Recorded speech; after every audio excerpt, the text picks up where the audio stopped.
asegurado, tomador y beneficiario. ¿Y quién era el beneficiario? ¿Quién podía ser el beneficiario? ¿Se acuerdan? Bueno, ahí me parece que lo definí.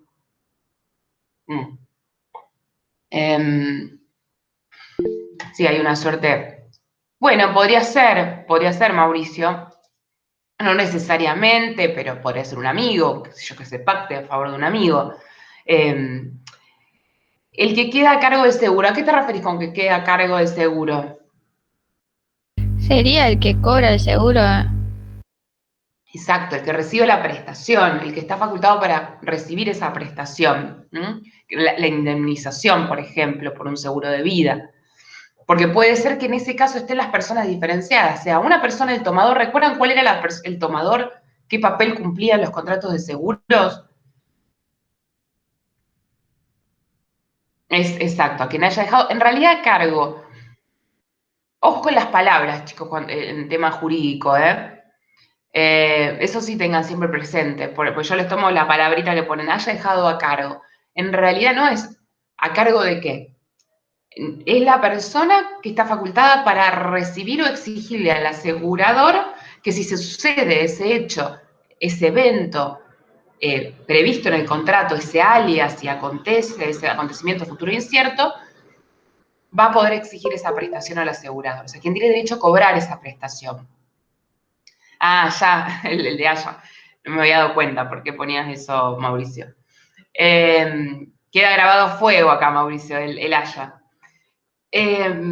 Entonces, bueno, se entiende, el beneficiario aparece, pero no va a aparecer en general en otro tipo de seguros, como un seguro patrimonial, pero sí en los seguros, en este caso en el seguro de vida, es muy claro cómo podría aparecer un beneficiario, o podría estar en la misma persona, o sea, que el tomador se ocupe la misma posición y sea beneficiario perdón, sí, beneficiario y tomador, o en este caso pueden darse en tres personas distintas. Una persona que contrate con la compañía de seguros, el tomador, el seguro, otra persona que sea el titular del interés asegurable, el asegurado, en este caso, el que, bueno, cuyo fallecimiento se está teniendo en miras para contratar ese contrato de seguro, y otra persona distinta sea el beneficiario.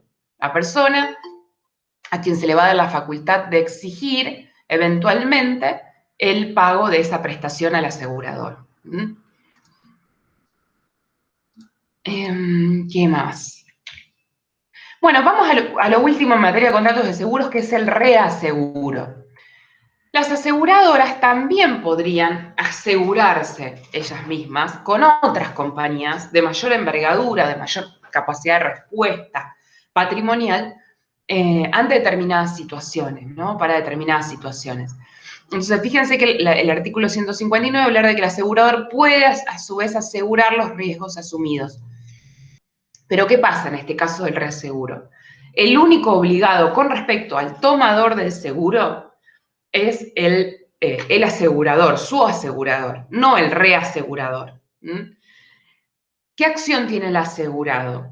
El asegurado no tiene una acción directa contra el reasegurador de su asegurador. No sé si puedo medio una palabrerío, pero se entiende lo que quiero decir.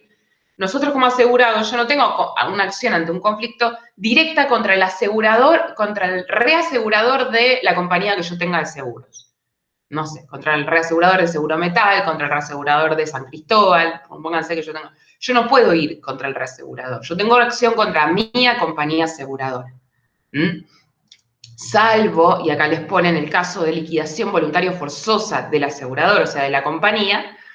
Entonces, todos los asegurados que van a tener un privilegio especial sobre lo que sea el saldo acreedor que arroje la cuenta del asegurador en la reaseguradora. O sea, como que tenga, digamos, determinados activos, un saldo acreedor en la cuenta del reasegurador, o sea, el reasegurador tenga una cuenta, digamos, en donde figuren a creencias de nuestro asegurador. Bueno, en ese caso, nosotros sí, como asegurados, tendríamos un privilegio especial sobre ese saldo acreedor en la cuenta del reasegurador.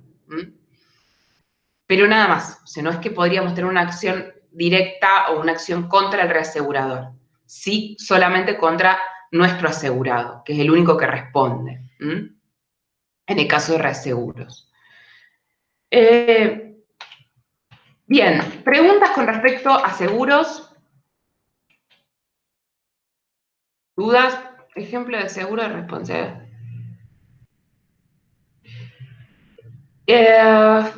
¿Qué sé yo? ¿Qué otro seguro de responsabilidad civil, chicos? No sé, porque tenés que pensar en algo en que un acontecimiento futuro incierto vos te pueda exponer todo tu patrimonio. También en el caso de tránsito estamos hablando de un seguro de responsabilidad civil. Porque nosotros ante cualquier accidente respondemos con todo nuestro patrimonio. ¿Se entiende?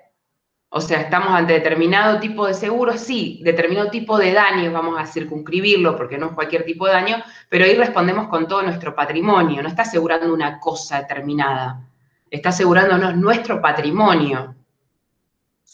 ¿Me explico con eso? En el caso de un seguro de responsabilidad civil por accidentes de tránsito, porque ahí te quedamos, lo que está expuesto es todo el patrimonio. No es lo mismo que yo esté asegurando mi auto contra que me saquen mi auto. Yo ahí estoy asegurando un bien determinado. Por delante de una persona, por ejemplo. ¿Y eso qué sería, Mauricio? ¿Puede llevarse por delante una persona? ¿A qué te referías? ¿Un accidente de tránsito? A ver, espera que... A ver si les puedo dar, bueno, un otro ejemplo que tenga... Bueno.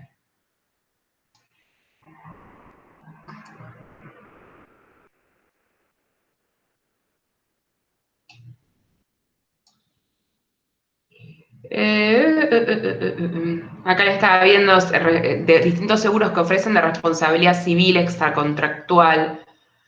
Por ejemplo, bueno, no le voy a dar la compañía, no les voy a hacer el chivo, pero qué sé yo, a ver, seguros por ascensores, bueno, responsabilidad civil, ascensores, montacargas, o sea, toda una serie de clasificación de seguros de responsabilidad civil. Pero lo que importa es que ustedes tengan el concepto con respecto a lo que decía la compañera, para ver si puede ser una respuesta. Claro, o sea, si vos tenés un accidente con un otro, ¿con qué vas a responder? Vas a responder con todo tu patrimonio. O sea que eso es lo que está salvaguardando un seguro de esa índole. Porque ante ese daño, la persona responde con todo. O sea, si yo tengo un accidente y me pueden culpar de algo en cuanto al daño de otra persona y puedo ser responsable, voy a responder con todo mi patrimonio. En ese caso. Entonces ahí van a aparecer los seguros de responsabilidad civil, cuando me van a proteger a mí ante ese tipo de situaciones en donde yo puedo llegar a responder con todo mi patrimonio respecto a determinado tipo de daños, y bueno, ahí ya puede aparecer un asegurador, un contrato con un asegurador en donde el que va a responder ante un daño de esa índole, originado en una determinada circunstancia, va a ser el asegurador y no todo nuestro patrimonio. Porque también uno también en accidentes de automóviles y demás se expone a mucho a posibilidad de vulneración del patrimonio nuestro.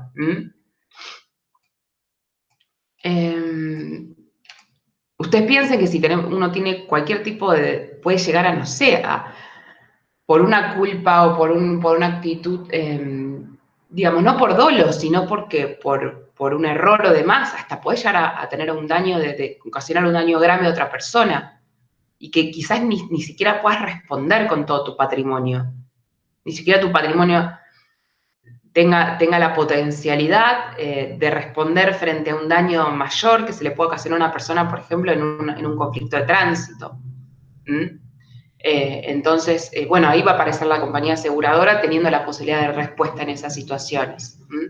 El bolsillo, y además, aunque lo tuviéramos, tampoco sería, quizás uno lo que quiere resguardar es eso, ¿no? La exposición a un grave daño patrimonial. Y uno se asegura que si uno tiene una conducta diligente y cuidadosa ante una eventualidad, ante un hecho, el evento previsto en el contrato, quien va a responder por vos será la aseguradora y vos no tendrás que responder con tu patrimonio. Siempre y cuando, recuerden, no se den las causales de exclusión de cobertura, que sería en el caso que yo tuviera una actitud muy desaprensiva o una actitud en donde se evidencie una culpa grave manifiesta o dolo. En ese caso, la aseguradora no va a responder, pero en los otros casos sí. Entonces, nuestro patrimonio queda más indemne y por el otro lado, el otro tiene un bolsillo el otro tiene alguien que le va a responder, porque puede ser, recuerda que no solamente hablamos de daños patrimoniales, en ese caso también, en ese marco podrían generarse daños a las personas y a la integridad física de las personas. Bueno, ¿qué más? ¿Alguna otra duda? ¿Seguros? Bueno, vamos a ver si vamos un poco a títulos, valores. Vamos a entrar en el mundo de los títulos, valores. Ya estamos al final, chicos, de... Bueno.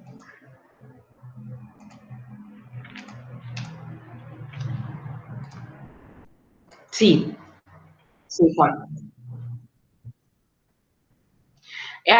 Vos llegaste tarde, Juan. No, eso es lo que le ibas a decir. No les quisiera dar el feriado. Por lo tanto, mi idea es darle el jueves la clase. Pero quiero poner la clase por ahí en un horario de la tarde para que los que están trabajando, los que trabajan puedan hacerlo. Y por ahí los que tengan aún otra clase o algo, bueno, no les dificulte, porque a la mañana a veces como que yo sé que han comentado unas chicas que o están trabajando y por ahí digamos, no lo previeron ese día, sí el lunes, pero no un día extra. Así que si están de acuerdo, les voy a comunicar después, pero en principio va a ser el jueves. Así ya podemos terminar con títulos valores, porque no vamos a llegar hoy por ahí a verlo bien. Y, ¿cómo? Bueno, no, la idea es que no anden publicando por ahí, no sé cómo hacen ustedes, cómo graban o no graban. Eh, Bueno, no sé que andan haciendo esas cosas, pero la idea sería que no estén circulando en las clases, chicos, así.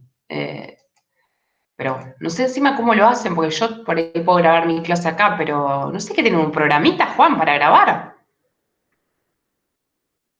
No te silencio, ahora me tenés que decir. Ahora ya, ¿qué pasó? Se quedaron ahí. ¿Qué es un programa? Yo no, el otro día hablábamos también con los profesores que sabían que por ahí a veces hacían, pero realmente yo desconozco cómo podés hacerlo si no es que estás al mando, digamos, del Meet o del Zoom.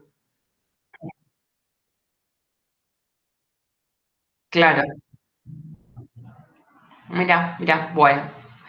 Bueno, gente, avancemos porque si no, no vamos a llegar. Entonces, esperen que voy a cerrar el de seguro, así no me confundo. Y vamos a eh, títulos valores. Bueno, este mundo de los títulos valores, eh, hay que tener en cuenta cuál es la esencia de los títulos valores, qué es lo que permiten los títulos valores, cuáles son las ideas centrales en relación a los títulos valores, cuáles son los más conocidos. El más conocido es el cheque, el cheque, un pagaré, por ejemplo. Nosotros vamos a ver, bueno, cheque, pagaré, letra de cambio, pero bueno, esos son los que más conocen. Después también podemos calificar a obligaciones negociables, a las acciones como títulos valores. Recuerden las obligaciones negociables, ¿no? Que son títulos de deuda que emiten las empresas. Eso lo vimos en la unidad de bolsas y mercados, hablamos de obligaciones negociables. Hoy uno asocia títulos valores con la idea de que estén plasmados en un papel. Si crear un pagaré, un cheque, uno tiene algo físico, tangible, material, en donde está plasmado. Y la esencia del título de valores es que tengo un papel que vale nada, pero en el cual puede estar plasmado 1.000.000 de pesos o más. O sea, hay un derecho incorporado a un sustrato material que es, por ejemplo, un papel, en el caso de los títulos de valores cartulares. Hay una incorporación entonces de un derecho, o sea que si yo soy el poseedor de ese papel, en el cual el derecho está incorporado, yo tengo también la legitimación, si se dan determinadas condiciones exigidas legalmente, para exigir el cobro del valor que figura en ese papel, del derecho que figura en ese papel. Vamos a tener títulos valores cartulares, que son los que efectivamente tengo un sustrato material, y no cartulares. A raíz de lo que es globalización y avances tecnológicos, se empezó a abandonar un poco el papel. Y muchos títulos, o algunos títulos, no necesariamente están plasmados en un sustrato material, sino que a veces están en anotaciones en cuenta, o en registros informáticos en los que consta la titularidad de ese título valor y constan las transferencias y gravámenes constituidos sobre los mismos y demás, que son los títulos valores no cartulares, que también existen y están, y bueno, por ejemplo, lo que sería una acción podría estar registrada, tenemos una anotación o una obligación negociable registrada en una cuenta, y en esa cuenta nos dan un certificado, ¿no?, de esa anotación, de ese depósito, de ese registro, pero en principio es esencialmente no está el documento como un elemento necesario, los títulos valores no cartulares. Eso fue una evolución en materia de títulos valores. ¿Cuál es otra de los elementos esenciales en materia de títulos valores? Los títulos buscan dar agilidad en las transacciones, o sea, que esa riqueza, ese $1.000.000, por decirle, que está en ese papel, circule, esa riqueza pueda circular lo más rápido posible, lo más ágil posible. Esa circulación ágil hace al comercio, porque la esencia del comercio y todo lo que vimos nosotros en materia comercial es cierta agilidad, es darle celeridad a las transacciones. Y además de darle celeridad, o sea, el título valor da, porque fíjense que alguien cobra, que es lo más común del mundo, le paga, no sé, por ejemplo, tengo un cliente, nosotros, incluso a un cliente que nos podamos tener nosotros, cobró un cheque, ¿no?, de otro, y enseguida nos paga los honorarios y nos endosa el cheque, por ejemplo, ¿no? Nos endosa un documento, un título valor, y esa riqueza rápidamente circuló, de una manera muy ágil. Los títulos valores tienen que dar, además, para que esa agilidad se dé y para que realmente la gente tenga confianza en aceptarlos, tiene que dar cierta seguridad a las personas, ¿no?, a la gente y en esas transacciones. Y lo que suele dar seguridad en materia de títulos valores es que hay un rigorismo formal. O sea, si se cumplen estrictamente las formas que se exigen para su constitución, en principio le va a otorgar a la persona incluso un derecho que se denomina autónomo, o sea, suele ser independiente de lo que generó del resto de los intervinientes en esa cadena, por ejemplo, de endosos, ¿no?, del resto de los obligados. O sea, cada uno de los firmantes o los endosantes asume una obligación autónoma. Ahora vamos a ver en qué consiste. Pero quiere decir que en el caso de querer el que no cobró, ¿no?, el que quiere cobrarlo, ejecutarlo, la ley y la regulación legal le va a dar un procedimiento mucho más ágil para cobrar un título de valor que otro tipo de, por ejemplo, un contrato escrito, que yo debería ir por un proceso ordinario para cobrarlo y para exigir el pago. Un título de valor, me dice, en general va a permitir ir por un proceso ejecutivo. Ir por un canal procesal mucho más ágil, mucho más rápido, donde se discuten menos cosas, en donde no se va a ir a discutir la causa o el origen o el contrato que originó en un primer momento ese título valor, sino que se va a exigir a cualquiera de los que intervinieron en esa cadena ininterrumpida, por ejemplo, de endosos, se les puede exigir el cobro. Y sin discutir cuestiones causales, y sin que una de las personas pueda oponer excepciones vinculadas a anteriores participantes en esa cadena. O sea que esta es la esencia yo para que ustedes entiendan también cuál es la razón de ser, qué es lo que está detrás de los títulos valor, ¿no? Esta búsqueda de agilidad, de celeridad y de seguridad en las transacciones. Entonces, y por otro lado, aunque también vamos a ver, pero aunque por ahí haya una firma que no sea real o que no sea, igual, por una cuestión de rigorismo formal, tampoco se le va a exigir a cada una de las personas que verificar la veracidad de la firma y demás. Es decir, hay una cuestión de confiar, de darle ciertas certezas a quien recibe un título de valor, y bueno, con esta finalidad última de buscar no ralentizar las transacciones, ¿no? Hacerlo lo más rápido y lo más ágil posible, la circulación de esa riqueza. Pero bueno, vamos a ver ahora algunas de las características. Entonces, ¿cómo vamos a definir al título valor? Un documento vivante, que es uno de los autores más resaltados que estudian estas temáticas, va a conceptualizar estos títulos de crédito como un documento necesario para ejercer el derecho. Recuerden que les dije recién, hay un derecho incorporado literal y autónomo que está expresado en ese documento. La necesidad del documento, por un lado, en general los documentos, los títulos valores cartulares, vamos a hablar de que el documento es necesario, porque los títulos valores no cartulares vamos a tener anotaciones en cuenta. Entonces no se va a dar este carácter necesario del documento. Y vamos a tener siempre en este documento va a estar incorporado un derecho y que va a tener estas características de literalidad y autonomía. Ahora vamos a ver de qué se trata, hablar de literal y autónomo. Bueno, otra definición, acá Scuti lo define como una cosa que reproduce o recepta un hecho o acto con relevancia jurídica. Es el producto de una operación llamada documentación, o sea, es la inserción de un derecho en una cosa mueble, en este caso el documento. ¿Qué significa entonces esto de la incorporación? La incorporación del derecho. Perdón, quiero... ¡Ay! ¿Qué es lo que no me está permitiendo hacer mi resaltado? Paren, ahí está.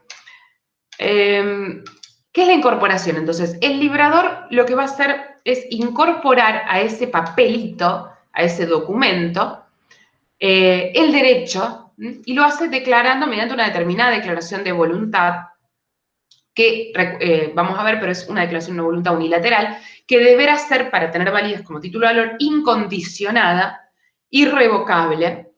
Incondicionada quiere decir que no le va a poder supeditar a ningún tipo de condición esa obligación que se asume en el documento. Entonces, una característica importante de los títulos valores deberá ser incondicionada. Y por otro lado, hay que tener siempre presente lo mismo. Más allá de que ese derecho se incorpora al documento, no son iguales. O sea, una cosa es el documento y otra cosa es el derecho. Aunque se pierda el documento o haya algún tipo de destrucción material del papel, el derecho puede ser que se mantenga, o sea, que no se pierda. Entonces va a haber un determinado proceso, en este caso de pérdida de documentos, que se va a llamar el proceso de cancelación. Por lo tanto, no podemos identificar, o sea, sí está incorporado ese derecho al documento, pero no hay una total, son cosas diferentes. Una cosa es el papelito y el sustrato material, y otra cosa es el derecho que está incorporado a ese sustrato material. ¿Cuáles son los caracteres distintivos de los títulos valores? En primer lugar, la necesidad. ¿Qué significa la necesidad? Yo, en principio, y en relación al títulos valores cartulares, no voy a poder ser titular del derecho si no es que no soy poseedora del documento. Para poder ser titular de ese derecho tengo que ser poseedor del documento.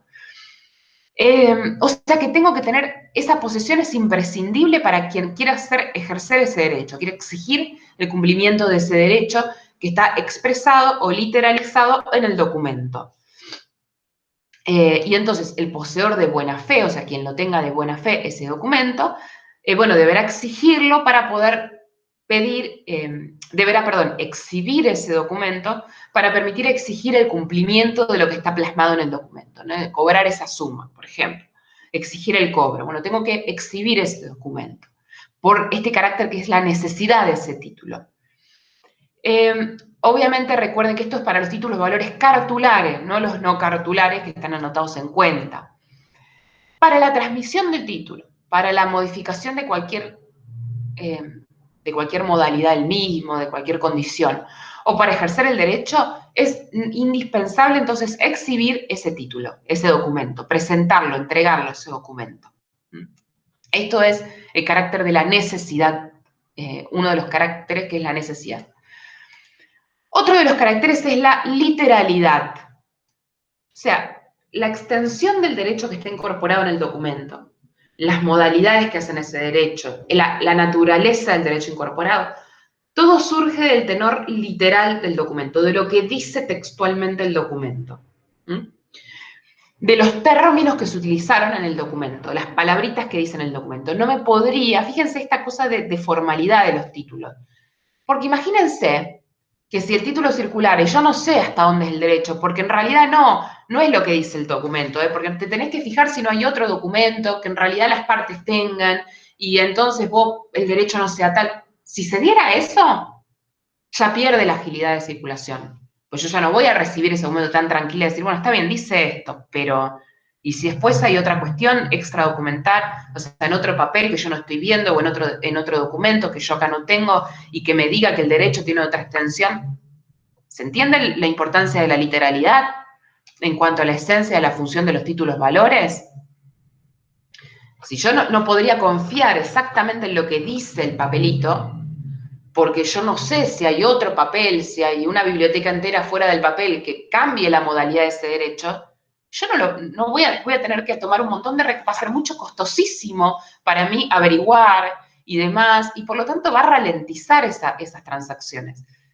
Va a lentificar el proceso, no se va a tener esta agilidad que tiene, porque yo cuando, listo, dice esto, perfecto, yo ya sé que si dice esto, es esto, porque así lo dice la ley.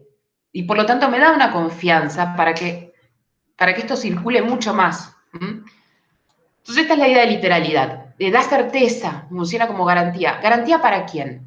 Para el librador y para el obligado, ¿no? Es decir, para el poseedor de la letra. ¿Y por qué decimos que es garantía para ambos? Para el poseedor de esa letra o de ese título, yo que tengo la letra y que tengo el derecho a exigir este cobro, y también para el librador de la letra o el obligado. ¿Por qué da garantía a ambas partes? ¿Qué les parece? ¿Por qué sería una garantía para ambas partes?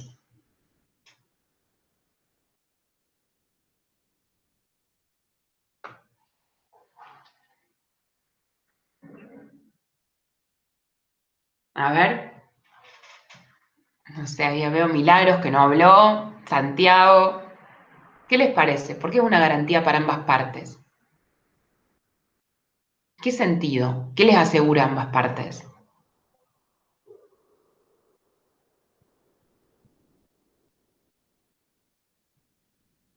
Hola, hola, ¿están? ¿Qué les parece?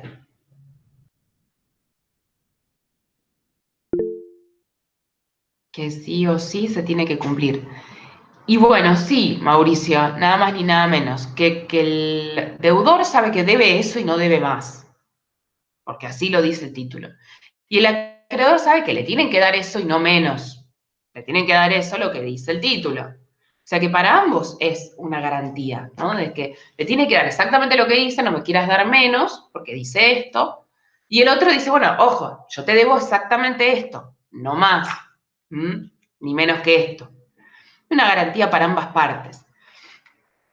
En el caso de los no cartulares, títulos de los no cartulares, toda la información en relación al derecho, las modalidades de ese derecho, la extensión, surgen del instrumento de emisión y de las constancias en el registro pertinente. Recuerden que los no cartulares se caracterizan por estar anotados en cuenta o en un registro. Entonces, otro carácter, además de la literalidad que dijimos y además de la necesidad, la autonomía. ¿Qué significa la autonomía? Bueno, el derecho incorporado en el título quiere decir que es siempre originario y no derivado. Cada adquisición del título aparece desvinculada de las relaciones existentes entre el deudor y los poseedores anteriores.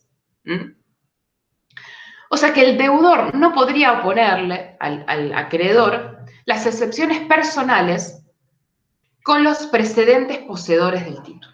Si supóngase que el título fue circulando y fue endosándose varias veces, y bueno, el último endosatario quiere cobrar el título y va en contra del deudor, y él no podría oponerle excepciones personales que tuviera en relación al vínculo contractual, por ejemplo, por el contrato por el cual libró el título de valor, que se relacionasen con otras personas. Y no, pero no te pago porque fulano de tal en realidad no cumplió con tal cosa. A mí no me importa, te va a decir el último endosario, lo que vos tenés de conflicto, y se lo va a decir el juez, digo, ¿no? Porque está así arreglado legalmente. Lo que vos tengas digamos, que puedas esgrimirle a fulano de tal, que está bien, está en la cadena, ¿no? Está dentro de, como le ponemos acá, con los presentes poseedores, que es un poseedor de título, que fue poseedor de título. Vos conmigo, o sea, es una relación nueva con cada uno de los poseedores, se entiende que nace de nuevo, entonces es un derecho originario, no derivado. Entonces, cualquier excepción que esa persona a la cual yo le voy a reclamar tenga con otro que está en la cadena, a mí ni me va ni me viene, no me la podría esgrimir para poder valerse y decir no te pago, porque esa es una cuestión personal, una excepción personal que podría esgrimir a un poseedor precedente, pero nada tiene que ver conmigo. ¿Mm? ¿Por qué? En virtud de la autonomía que garantiza esta transmisión del título valor. ¿Mm?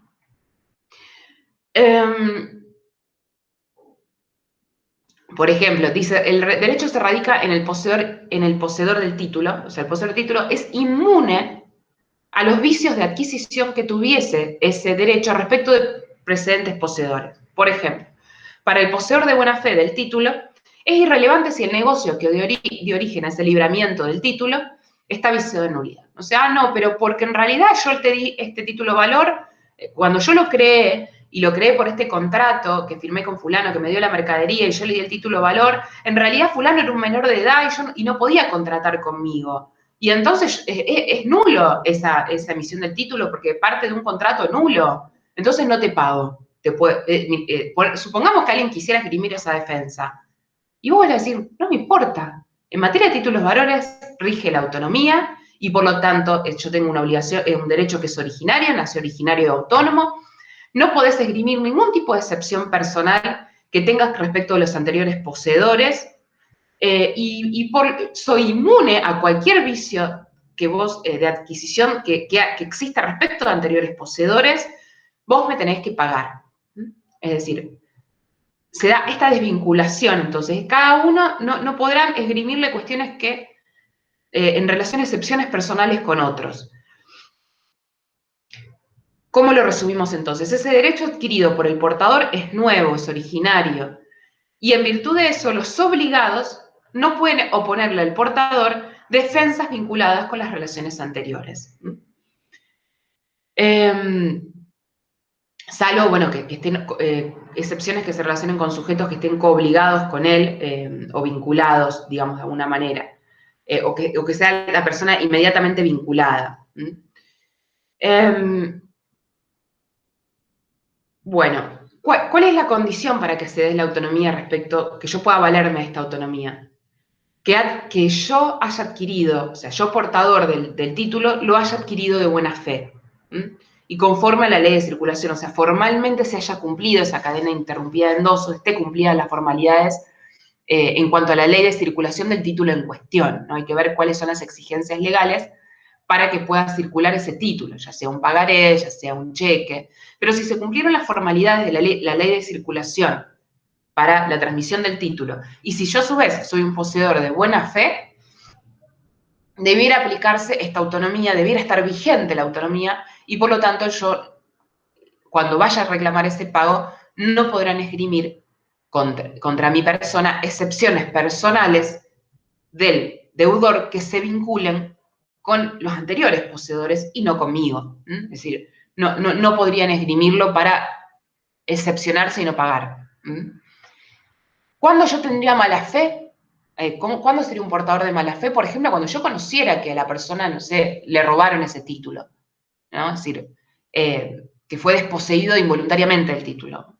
Y entonces yo conociera esa situación. Por ejemplo, ahí habría mala fe. Bueno, hay que probar, hay que ver si, porque el Código Civil y Comercial de la Nación va a exigir no solamente que yo conociera, sino una intención, también un elemento subjetivo para calificar a la mala fe.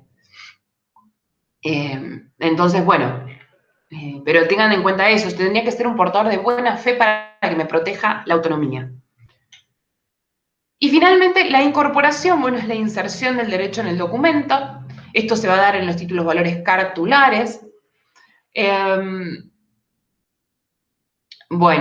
luego lo que dijimos que no es que una cosa es el derecho y una cosa es el documento. Siguen siendo cosas distintas, más allá de que sea esta incorporación. Por lo tanto, podría eventualmente ser desincorporado ese derecho del documento a través de lo que es el procedimiento de cancelación, que permite, después lo veremos, la desincorporación del derecho en el documento. ¿Qué más? Entonces, repasamos los caracteres distintivos. Necesidad, fundamental tener el documento en los títulos valores cartulares para poder ejercer el derecho. Literalidad, la dimensión, extensión, modalidades del derecho incorporado en el documento están determinados por los términos literales del documento. Y no puedo remitirme a otros documentos externos. Solamente lo que está expresamente determinado en el documento. Autonomía, bueno, yo adquiero un derecho nuevo, originario, y no derivado. Por lo tanto, el deudor no puede oponer excepciones personales que tenga con anteriores poseedores para evitar el pago. Esto protege al poseedor de buena fe del documento. Incorporación, bueno, el derecho está incorporado en el documento. Y titularidad y legitimación. ¿Qué significa titularidad? Bueno, es la propiedad del título.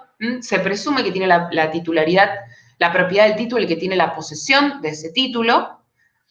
Y la legitimación, porque se aplica lo que es en materia de derechos de títulos valores, lo que es la transmisión de cosas, ¿no? Así con cosas muebles.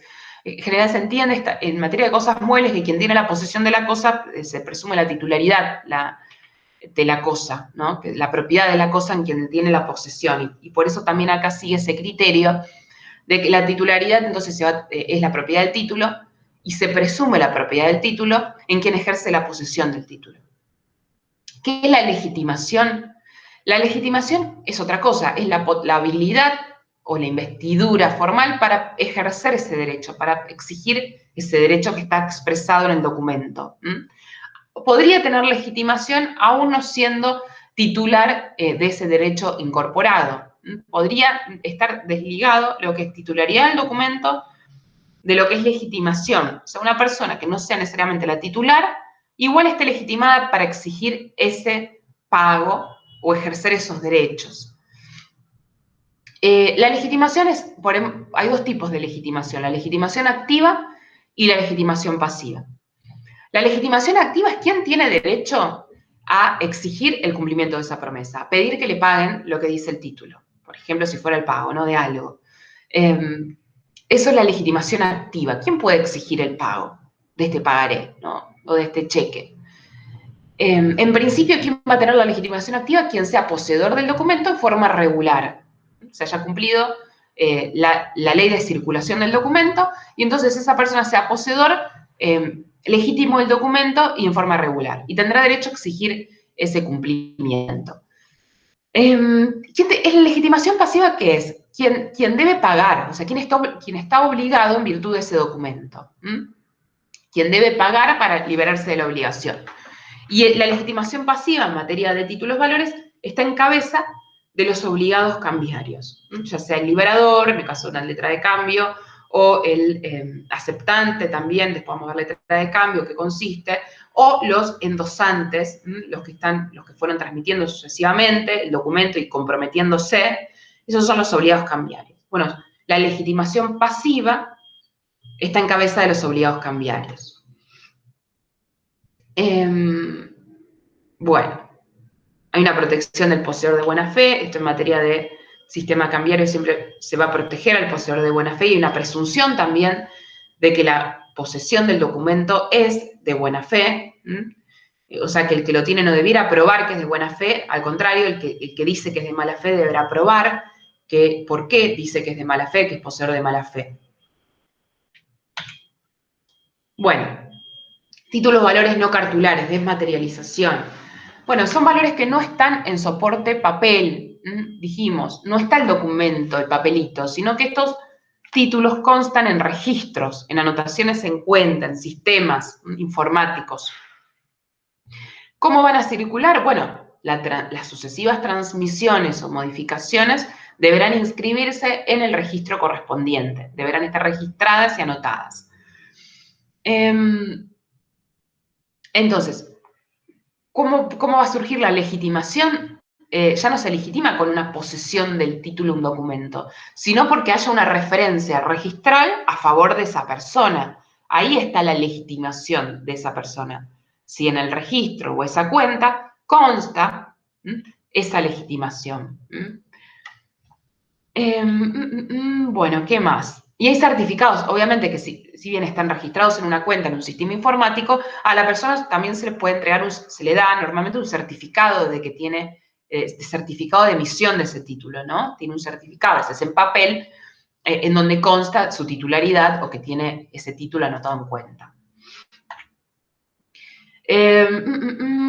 Bueno, que lleve el registro, fíjense que están cajas de valores de entidades, o la entidad emisora de ese título, o la caja de valores puede ser un tercero, es decir, puede delegarse esa registración en un tercero, que no es necesariamente la entidad emisora, y va a emitir comprobantes de saldos de cuenta, o sea, puede emitir comprobantes, y eso a veces va a legitimar al titular a deducir una acción, por ejemplo, porque puede tener una acción de cobro, una acción ejecutiva, o verificar en un proceso concursal o en algún tipo de proceso falencial un crédito. Entonces, tiene que tener algún tipo de comprobante de ese título que está en la cuenta. Bueno, es un comprobante de saldo de cuenta. O también para asistir a una asamblea. Recuerden que hablamos de títulos valores y también están las acciones. Y entonces, para poder asistir a una asamblea, por ejemplo, podría necesitar yo la emisión de un comprobante de saldo, un comprobante que yo tengo si soy titular de esa cantidad de acciones o esas acciones. Entonces, bueno, puede emitirse estos comprobantes de saldos de cuentas a estos efectos.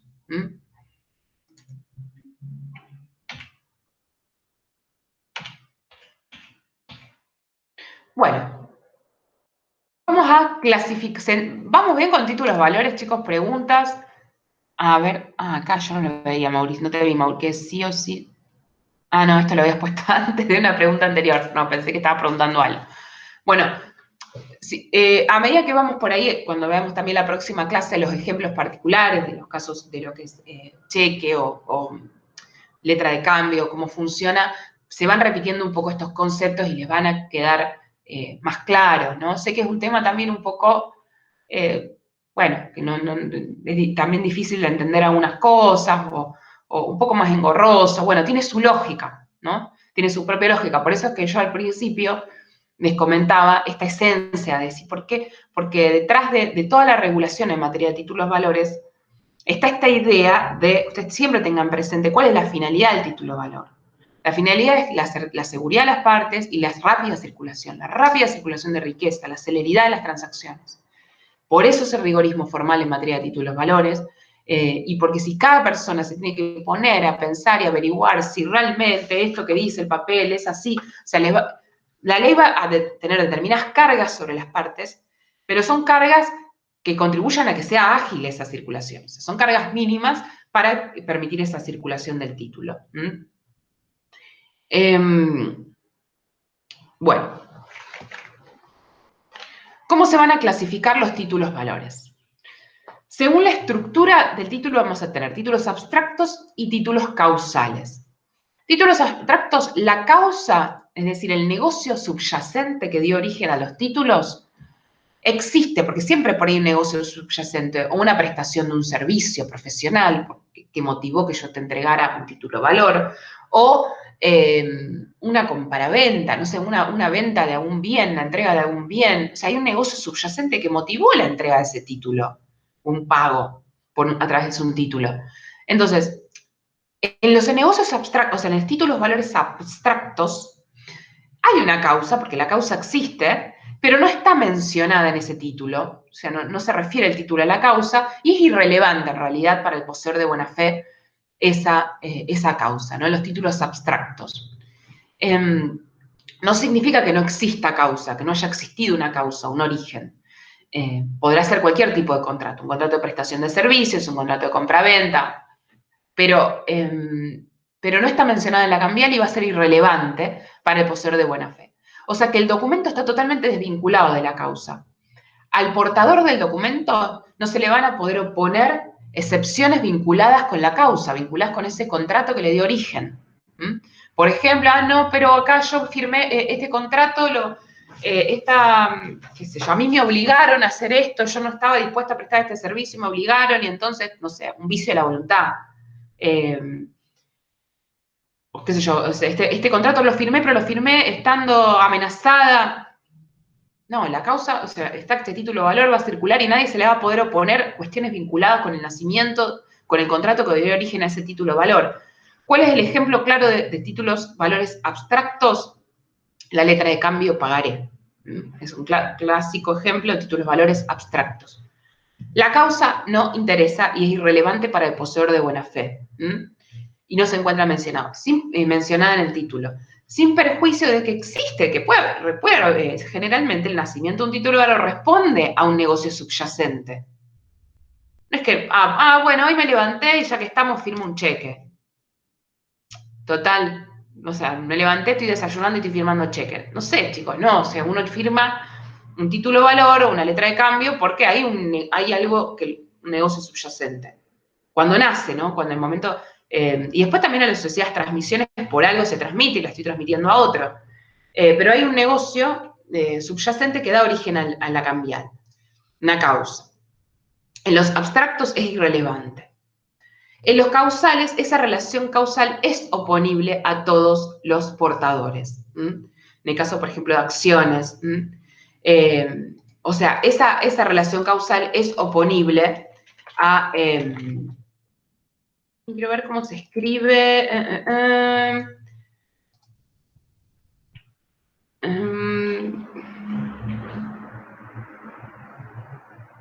Bueno. Segundito.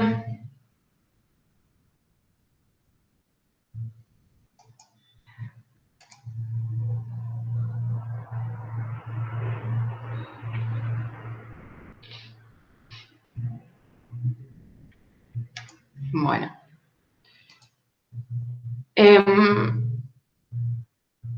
Entonces, hay una promesa, recuerden que en el título de valor hay una promesa de cumplimiento de algo, de una prestación, y a su vez se enuncia y es relevante para el poseedor de buena fe el negocio que sirve de fundamento a ese título valor. O sea que acá sí va a ser relevante ese negocio subyacente y va a ser oponible a los sucesivos portadores. Bueno, los títulos causales entonces están beneficiados. También los títulos, a su vez, aunque sean causales, están beneficiados con autonomía. ¿Qué significa? Que se da lo que se llama abstracción procesal. O sea, el acreedor, aún en los títulos causales, se da esto que se denomina abstracción procesal. El acreedor está dispensado de probar la existencia de la relación causal. O sea, aunque esté hablando de un título causal, el que es acreedor y que esté poseedor de ese título no tiene que probar esa relación causal, sino que hay una presunción de existencia de esa relación causal. Por lo tanto, sea esa abstracción procesal. Después lo vamos a desmenuzar un poquito más, por ahí con ejemplos concretos en materia de títulos valores para que lo vean funcionando concretamente. Pero es importante que distingan esencialmente esta clasificación. Una cosa es un título en donde es totalmente irrelevante el negocio subyacente, títulos abstractos, y otra cosa es un título en donde sí va a estar presente esa causal, ese negocio subyacente, ese negocio fundamento, y que va a ser oponible a los sucesivos poseedores del documento, a los sucesivos portadores, durante toda la vida del título, que son los títulos causales. Otra clasificación es según la forma. ¿Cómo se va a clasificar estos títulos valores según la forma? En formales, la forma va a ser condicionante de validez del título. Para que produzca plenamente sus efectos el título, tienen que cumplirse con todas las formalidades establecidas. Por ejemplo, la letra de cambio. Después veremos cuáles son esas exigencias. Los no formales son libres en cuanto a las solemnidades exigidas o requeridas para que sea válido. Es raro porque en materia de títulos valores, recuerden que una de las características es la formalidad. Es que cumplir con las formas hace a que puedan tener plenos efectos. Y por la finalidad última en todo el sistema de títulos valores, que es darle esta celeridad, esta rapidez a la circulación de riqueza. Bueno, el Código Civil va a regular en una parte general títulos valores, y el artículo 1820 impone una libertad de creación de títulos, o sea, da un margen de que más allá de los que conocemos, podrían llegar a crearse otro tipo de títulos valores, pero da ciertos lineamientos también en cuanto a la constitución de esos títulos valores. O sea, el tema de, esencialmente los títulos valores son formales, y las solemnidades que exige la ley son indispensables para que estos puedan producir plenamente sus efectos. De acuerdo a la autosuficiencia del título, autosuficiencia o no, vamos a hablar de títulos completos o incompletos. En el título completo, el derecho va a estar totalmente determinado en el título. delimitado en ese título, por la literalidad del título. Pagaré, letra de cambio, por ejemplo. Incompleto, el título remite a algún otro documento para determinar los límites de ese derecho, el alcance de ese derecho. Podría ser en este caso las acciones, es un caso claro de título incompleto, ¿no? Donde podría llegar a que no esté todo determinado, sino que tenga que remitir a algún otro tipo al contrato social y demás para determinar los derechos. Bueno, en cuanto a forma de emisión, ¿cómo se pueden clasificar emitidos en serie o emisión individual o singular? Emitidos en serie se crean simultáneamente una gran cantidad, creados en masa, digamos, una gran cantidad de iguales derechos, acá, con iguales derechos, derechas puse, derechos, múltiples unidades de estos títulos valores con mismos derechos, pero, por ejemplo, en el caso de obligaciones negociables, en el caso de bonos, en el caso de acciones, son típicos títulos, valores emitidos en serie. Cada uno tiene una determinada identificación, un número de serie, pero tenemos una emisión en masa, una emisión de un grupo de títulos valores que tienen y que otorgan los mismos derechos. Después tenemos que haber una emisión singular o individual de título valor. Bueno, cuando emito un cheque o un pagaré a favor de una persona o una letra de cambio, estoy hablando de una emisión singular o individual.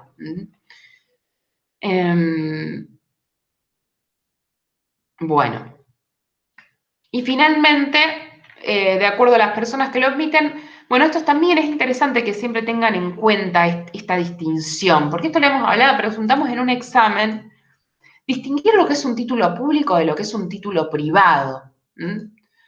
Si son títulos públicos, son emitidos por el Estado, ya sea por el Estado nacional, por el Estado provincial o por el Estado municipal. ¿Qué les parece que podría ser ejemplo de títulos públicos emitidos? Un clásico título, se lo voy a decir yo para que no nos demoremos, un bono, por ejemplo, ¿no? Los bonos del Estado, un bono emitido por el Estado Nacional. Estamos hablando de un título público. ¿Por qué público? Porque es emitido por un ente estatal. ¿Para qué emite el Estado bonos? ¿Qué les parece? ¿Qué son los bonos del Estado?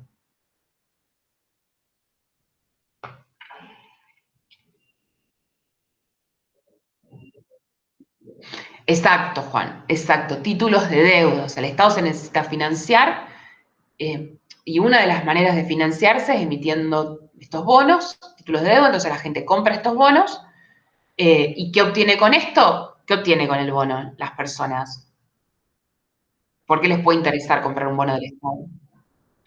Y obtenés bueno, o no sé siempre, pero la idea es obtener un interés de ese bono, tener una renta, obtener un interés y eventualmente algún tipo de ganancia con una compra y venta de ese bono. Pero ven que ahí tenemos un título público, el Estado. Otra cosa es una obligación negociable de una empresa privada, o una acción de una empresa privada, o un pagaré emitido por un privado. O sea, que distinguir, digamos, cuando estoy en materia de títulos públicos de los títulos privados. Esa es una gran distinción que hay que tener en la cabeza. ¿Qué es un título público y qué es un título privado?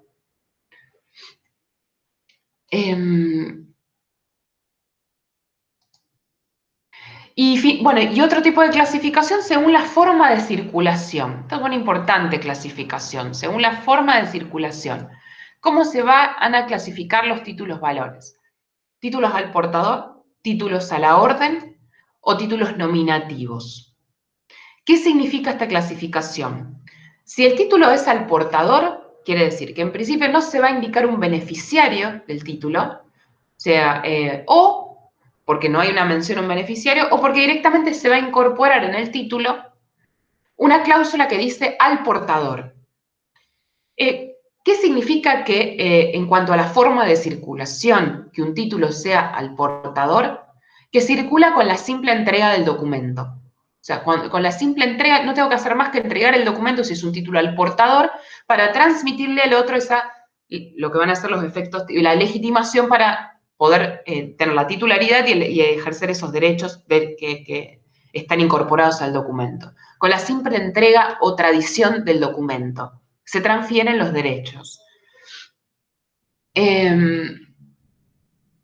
Bueno, entonces o no dice nada, no dice un beneficiario, o dice directamente al portador. Y en ese caso se entiende que la circulación del documento se da de esa manera, con la entrega del documento.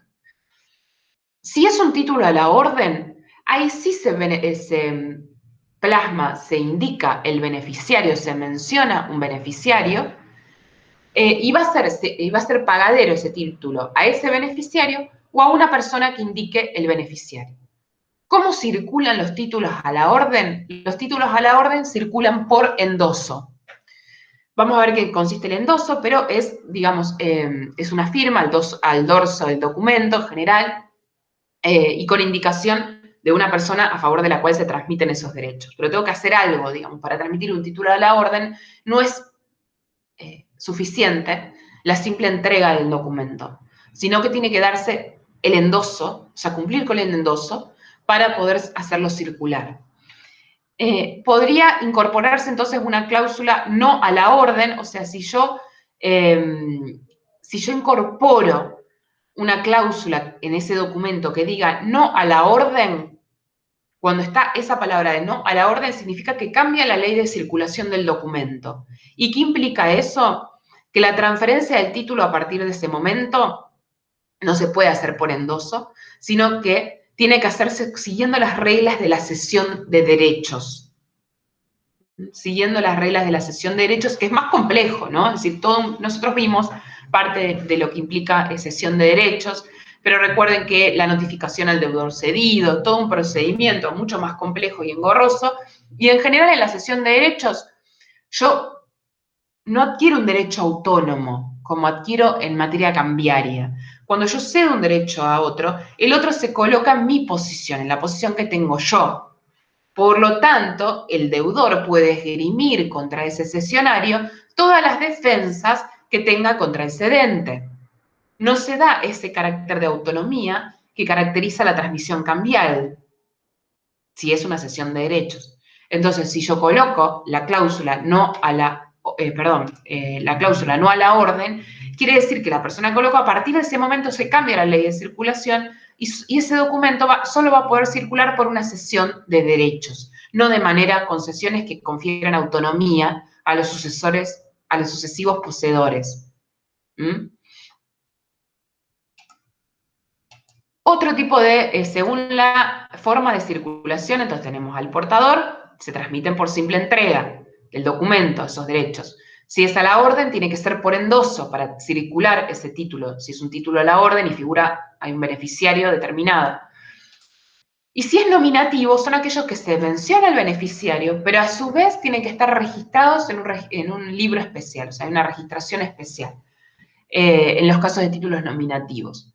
En ese caso puede ser endosable o no, o sea, un título nominativo podrá ser o no endosable, pero en el caso que sea endosable, para poder transmitirlo o hacerlo circular, no solamente va a ser necesario el endoso, sino además la entrega del título y la inscripción en un determinado registro, en el caso de ser nominativos. Bueno, en el caso que sea no endosable, en general se coloca la cláusula no a la orden, y si te dice la cláusula no a la orden, solo se puede transmitir mediante un contrato de cesión de crédito, lo que decíamos recién, explicábamos la cesión. Entonces, recuerden esta importante clasificación según la forma de circulación en títulos al portador, títulos a la orden, o sea, al portador que circulan por entrega del título, títulos a la orden que circulan por endoso, y títulos nominativos que circulan, que pueden ser endosables o no, y en el caso de ser endosables van a requerir el endoso, la entrega y la inscripción en un registro, si es nominativo. Otra clasificación, una última clasificación, es según los derechos que están incorporados en el documento. Según los derechos incorporados en el documento, vamos a poder clasificar a los títulos de valores en títulos de crédito, títulos representativos de mercaderías y títulos de participación. ¿Qué son títulos de crédito? títulos de crédito, en donde el emisor de ese título de crédito promete pagar una suma de dinero determinada. Por ejemplo, pagaré cheque, un título de deuda, una obligación negociable, son títulos de crédito. El emisor promete pagar una determinada suma de dinero. Los títulos representativos de mercadería dan otro derecho. O sea, otorgan al poseedor un derecho de disposición de una cantidad de bienes determinada, un derecho de disposición sobre bienes, que puede estar depositados en un determinado depósito o cargados en un lugar. Por ejemplo, y esto lo vimos, la carta de porte, o un certificado de depósito, un warrant. En estos casos hablamos de títulos representativos de mercaderías. Títulos representativos de mercadería, fíjense que es diferente también los derechos que otorgan uno y otro. Sin embargo, califican como títulos valores, pero otorgan distintos tipos de derechos. Y finalmente, títulos de participación. ¿Qué derecho otorgan los títulos de participación? Al titular el derecho a tomar decisiones, ¿no? Por ejemplo, en una asamblea de una sociedad anónima, a participar en una asamblea y en las decisiones de una asamblea. Una cuota aparte en un fondo común de inversión, no son títulos de participación. O sea que es diferente los derechos que otorgan unos y otros documentos. Y por eso podemos hacer esta clasificación. Bueno, ¿qué más? A ver. Bueno, a ver si llegamos, pues no quiero tampoco hacerlo tan largo, pero vamos al endoso. Una de las formas, bueno, lo hemos nombrado hasta ahora, el endoso, como una manera para hacer circular un título valor. Si los títulos de crédito, la esencia del título de crédito es que circule, ¿no? Que la riqueza pueda fácilmente moverse, ágilmente. Y entonces, por ahí, ¿qué pasa? Claro, un título tiene una fecha de vencimiento X, posterior de pago, y digo, no, bueno, yo ya pago otra cosa con este título y no tengo que esperar el vencimiento del título para poder hacer circular esa riqueza, para el pago de otra operación. Entonces, ¿cómo puede circular un título? Bueno, puede circular de acuerdo al derecho común haciendo una cesión de derechos, una cesión de créditos, o puede circular de una forma especial que circulan los títulos valores y que es el endoso. Está regulado en la ley, en lo que regula la letra de cambios, la ley, decreto ley 5965, artículo 12. ¿En qué consiste el endoso? El endoso se va a conceptualizar como una declaración escrita que está generalmente al dorso, se lo firma, digamos, tiene que haber una firma, pero bueno, una declaración escrita en el documento, y a través de la cual entonces el portador de ese documento le transmite a otra persona el título. Se le está transmitiendo a otra persona y lo faculta para que pueda ejercer todos los derechos que nacen de ese título, los derechos cambiarios.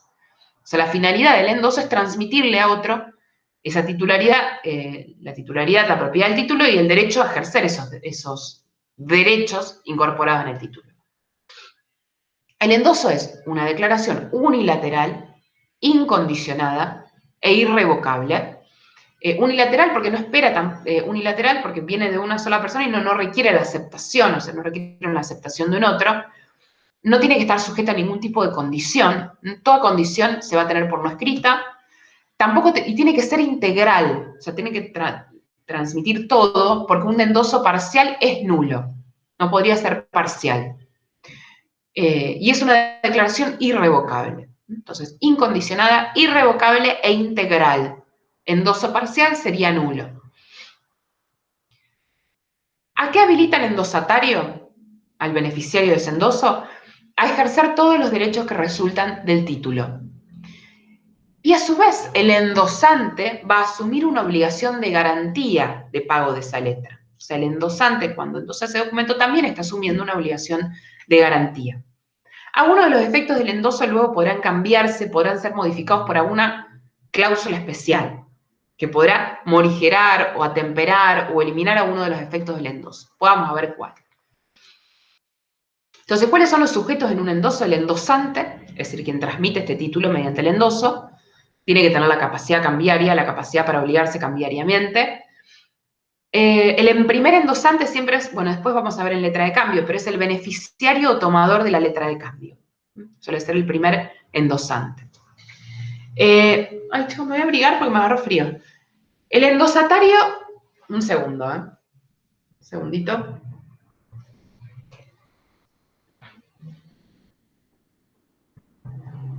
Ahí está. El endosatario es la persona a quien se le va a transmitir ese título a través del endoso.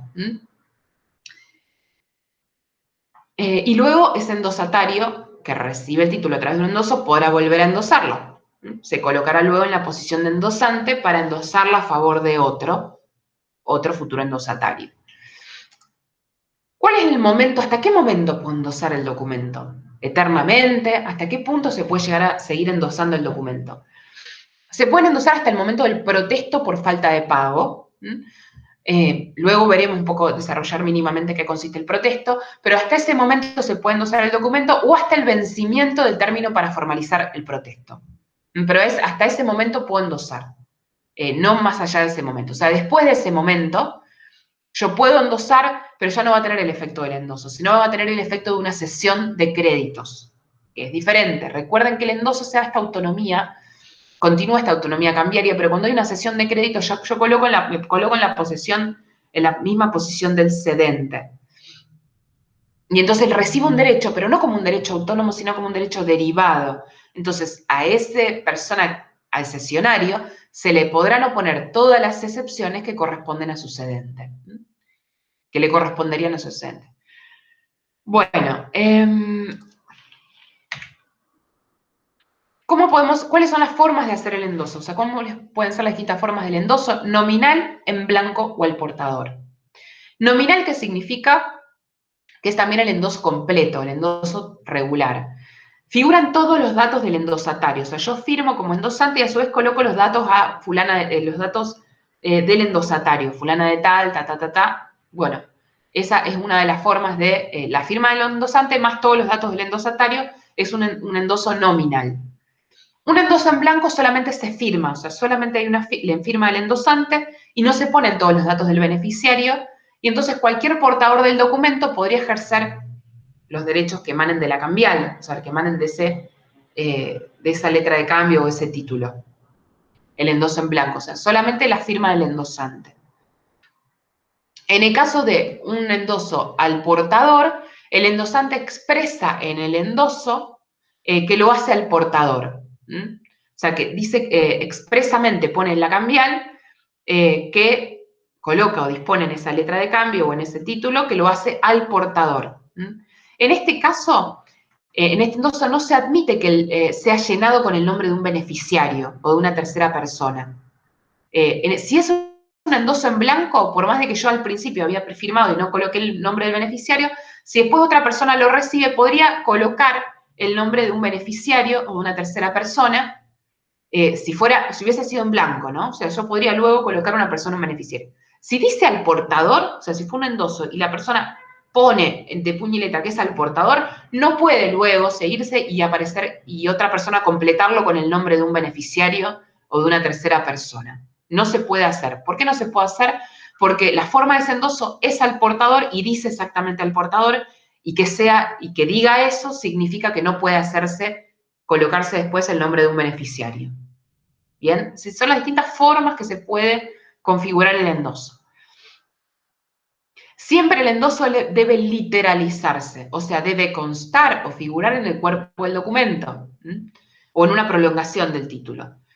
Y nunca, o sea, siempre, lo más normal es que sea el dorso del documento, el endoso, y nunca debe faltar la firma del endosante. O sea, es fundamental la firma del endosante para la validez del endoso. Bueno, ¿cuáles van a ser los efectos del endoso? Los efectos del endoso. Si el efecto se realiza en cualquiera de las formas que hablamos, tiene efectos plenos, tiene efectos cambiarios plenos. ¿Qué significa que tenga efectos cambiarios plenos? Tener tres efectos: efecto vinculante o de garantía, efecto traslativo y efecto legitimante. El efecto vinculante o de garantía significa que el endosante se compromete también, o sea, la persona que está firmando y endosando el documento se compromete y responde solidariamente por el pago de la letra. Garantiza el pago del título. Está asumiendo entonces una obligación autónoma e independiente de los otros firmantes de la letra. Entonces, todos los endosantes precedentes, o sea, todos los que, la persona, yo soy titular de la letra, todos los endosantes que están detrás mío, o sea, que fueron firmando antes, son garantes solidarios al pago de ese cheque, por ejemplo, o de ese título. O sea que uno de los efectos entonces del endoso es que el endosante se compromete también, se obliga solidariamente al pago de la letra. Un efecto vinculante o de garantía. Otro de los, podrá haber cláusulas que podamos ver cuáles son, que podrán atemperar o eliminar algunos de estos efectos, por lo que diga esa cláusula. Pero bueno, ¿cuál es otro efecto? Efecto traslativo. O sea, el endoso transmite la propiedad del título y la titularidad del derecho con todos los accesorios. Yo cuando endoso les transfiero al endosatario la propiedad del título y de todos los derechos. Podría ser suprimido ese efecto traslativo por determinada cláusula especial. Luego veremos cuáles son, pero una de estas es el endoso en procuración, en donde yo no le voy a transmitir la propiedad y la titularidad del derecho al endosatario. Pero bueno, un endoso típico y pleno tiene efecto traslativo y transmite la propiedad del título y la titularidad del derecho. Y otro de los efectos es el efecto legitimante. ¿Qué significa legitimante? El efecto legitimante no puede ser suprimido por ningún tipo de cláusula especial, el efecto legitimante. Esto no podría ser suprimido por ningún tipo de cláusula. ¿Qué significa el efecto legitimante? Que el endoso tiene la función de facultar al endosatario a ejercer los derechos que resultan de ese título. O sea, a exigir el pago, a poder ejercer esos derechos, esa promesa, exigir esa promesa que figura y que consta en el título. Lo habilita a ejercer esos derechos. Ese efecto legitimante no podrá ser suprimido. En general, la legitimación va a surgir de la posesión del documento y de que se haya cumplido con la serie ininterrumpida y regular de endosos. Esa serie ininterrumpida y irregular de endosos, o sea, se haya cumplido con la ley de circulación del documento y la persona esté en posesión del documento. Siempre que estemos hablando, recuerden, en el caso de posesión de documento, de títulos valores cartulares, o que esté inscripto en el registro si fueran títulos valores no cartulares. Quien cumpla entonces con estos dos requisitos, posesión del documento y ser ininterrumpida de endosos y regular de endosos, va a calificarse como el portador legitimado, y el portador legitimado para exigir el pago de para permitirle ejercer los derechos que constan en el título. Entonces, estos tres efectos caracterizan un endoso pleno. El efecto vinculante, compromete, o sea, el endosante se compromete solidariamente al pago de la letra. El efecto traslativo, con el endoso se transmite la titularidad de la propiedad de ese título y la titularidad del derecho que consta en el título. Y el efecto legitimante, es decir, que se transmite y se habilita al endosatario a ejercer todos los derechos que surgen de ese título, de ese título valor. Y ese efecto legitimante no podría ser suprimido por ninguna cláusula especial. Como sí podría haber cláusulas que eliminen el efecto traslativo o que morigeren el efecto vinculante de garantía. Bueno, yo les diría que hasta acá quedamos, después vamos a ver la clase siguiente, seguimos con cláusulas limitativas y con lo que seguimos de los cambiales especiales, pero bueno, lleguemos hasta acá porque si no se hace un poquito muy pesado y no quedan todos los conceptos. Pero bueno, básicamente, entonces vimos en qué consisten los títulos valores, los distintos títulos valores que puede haber, cartulares, no cartulares, qué significan ambos tipos, la clasificación de distintos títulos valores de acuerdo a distintos criterios,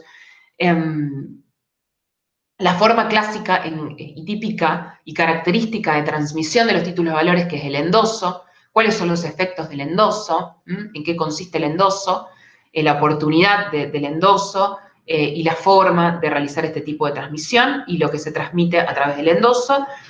Y bueno, y ya la clase que viene vamos a continuar viendo las cambiales y los títulos valores en específico, ¿no? En la letra de cambio, cómo funciona, pagaré y cheque fundamentalmente. Y bueno, y a uno de cuáles son las acciones cambiarias, ¿no? Cuáles son las acciones para el cobro de estos tipos, de los derechos que están plasmados en estos títulos. ¿Dudas hasta acá? ¿Preguntas sobre esto?